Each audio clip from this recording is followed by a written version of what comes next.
Hey everybody, happy Thursday. Week's almost done. Hope you guys are just trekking on through. Today I'm going to talk about pushing through in tough times.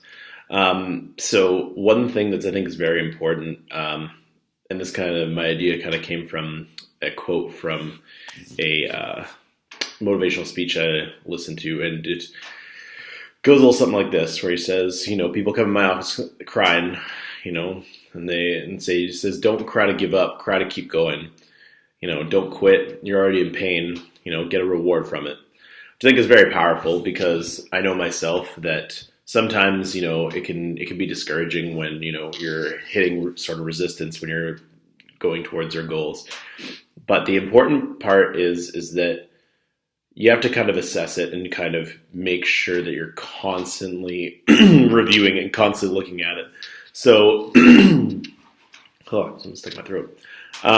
So you have to constantly be asking yourself, is the pain worth the gain? Is it something that you truly want? And a lot of people will argue that you should have figured this out before going into it. But, priorities change, life changes, so many things change. You can't always account for that. The skill of knowing that, when you get knocked down, how to get back up, that is a huge, huge thing. Most people don't really, I guess don't think about it as much. I know when I was, very low self-esteem and didn't really go for my goals. I had a coworker who every single time I would get knocked down from something, and that was going on in life, he would always try to pick me back up. And I remember even saying something I keep getting knocked down. Can you just do you ever think that maybe I'm just not supposed to get back up and I'm just supposed to stay down? And he just looked at me, went, nope, and walked away. And, I'm glad he kept doing it because, it really, eventually I learned my self-worth, which is, completely, can't put a price on that. I learned my own self-worth. I learned what I was capable of. I went from working, retail to not really caring and doing, saying I was really good at my job and I was putting in, I was just doing my job. I wasn't really going above and beyond.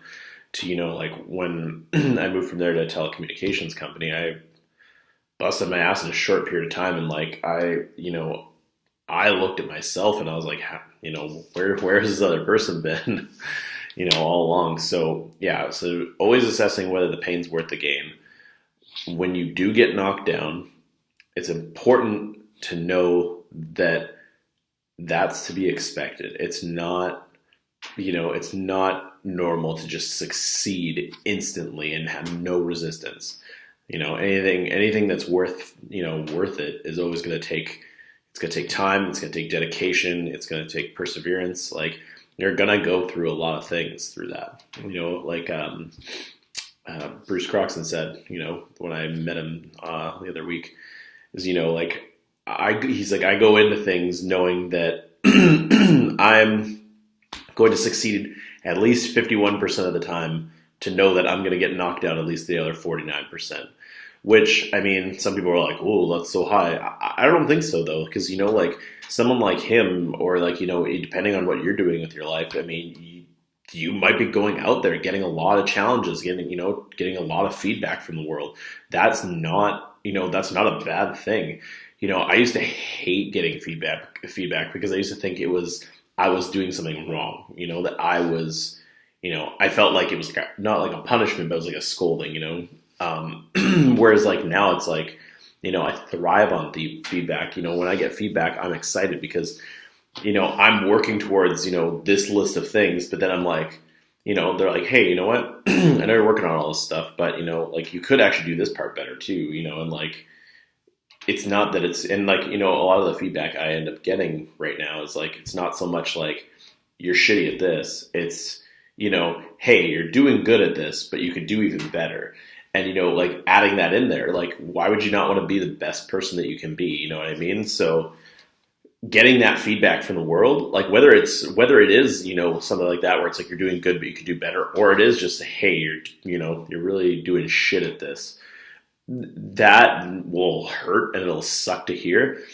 But, that should be your motivation. That should be the fire. Like for me, when when I was working at a telecommunications company, I was working towards like the tier 2 support job. I had so many people telling me, you're not going to do it, dude. Like, you got to be here for years. You're not going to do it. Like, I didn't let that stop me. I was like, all right, pack it in. These guys here, they know they've been here for a while. Like the people I beat out were people who had been doing it for a long time, people who had been working at it. And, it's no knock against them. It's just that, like, I'm a big person. I don't really like the whole concept of seniority, because I kind of think it's important, but I think it's kind of bullshit. Seniority is a good thing, shows you're loyal, but like I always say, it's not about the time you've been there; it's what you've done in that time. I busted my ass for like 3 months and then was temping for tier 2 support, and everyone's like, "How does that even happen?" Like people were, like, "Wow, there's all these new people doing it." It's like, well, yeah, it's because they're driven. You know what I mean? Like when you're driven and you're dedicated to your goal, I mean, things are gonna happen. You're gonna keep going for it, and I mean that is powerful. So when you get knocked down, knowing you have to get back up, even if it sucks, even if it hurts, you should always think of it as, instead of getting knocked down and then being like down and then stopping and then trying to go back up, what it should be is you should be knocked down, pivot, go back up, right? Because if, a lot of times people just think, okay, well, I get knocked down by this one thing. I'm just going to go back, stop. I'm going to go back and do that again, or like do that, but like a little bit better. You should be getting knocked down. And when I say pivot, what I mean is, okay, this is the feedback I'm given. How can I action it? How can I go back even stronger and even better and do all of the things I'm currently doing? But you're pivoting in that sense that you're doing all the same things you were before, but you're pivoting for the fact that you're adding those other things that you need to work on. So you're never, your level of excellence, if you want to call it that, is never going down just so you can work on these other things, right? And then you're like, oh, well, I'll go down, and then these things, once they get better, then I'll go back up. It shouldn't be like that. It should be like, I'm here, I'm going to pivot, and once these things get even better, I'm going to be up here. And that's how you should always be thinking of it. It's very important. And, taking feedback, very like constructive criticism, taking it constructively, not thinking that someone's beating you down or just trying to beat it in your head. Like, I'll be honest, the last 2 times that I've applied for positions here at my current job, I have sent a message to the person, like the hiring manager, and thanked them. Not like, and I know a lot of people are like, oh, well, yeah, obviously thank the person that gave you the opportunity, but it's not just about that. Like for me, like I'm like, I want to thank you for the opportunity, but I also want to thank you for giving me the greatest gift you could have given me. You showed me where the bar is set. So now that I know where the bar is set, all I have to do is, make a plan, consistent action, and execute. And, like both of them were like, wow, that's awesome. Like they honestly didn't expect me to take the feedback as well as I did. And I mean, that in itself is huge because, there's 2 kinds of people. There's people who are going to take the feedback and work on it and keep going. And there's the other people. Actually, I guess there's 3. There's another person who's going to work on that feedback once they know a posting's coming up. And then there's the people who are going to go, yeah, it's bullshit. They're wrong. And they're just not going to work on it. And, that's not the way to look at it. So yeah, that's, I guess, all I really have for today. So yeah, make sure you guys are getting back up. You're making plans, executing, making sure that, you're not getting discouraged in your dreams, because you know what? You've made them. They're as big as you want them to be. No one's gone where you're going, and you're worth it. So have a great Thursday, guys. Finish off the week strong, and I will see you guys later.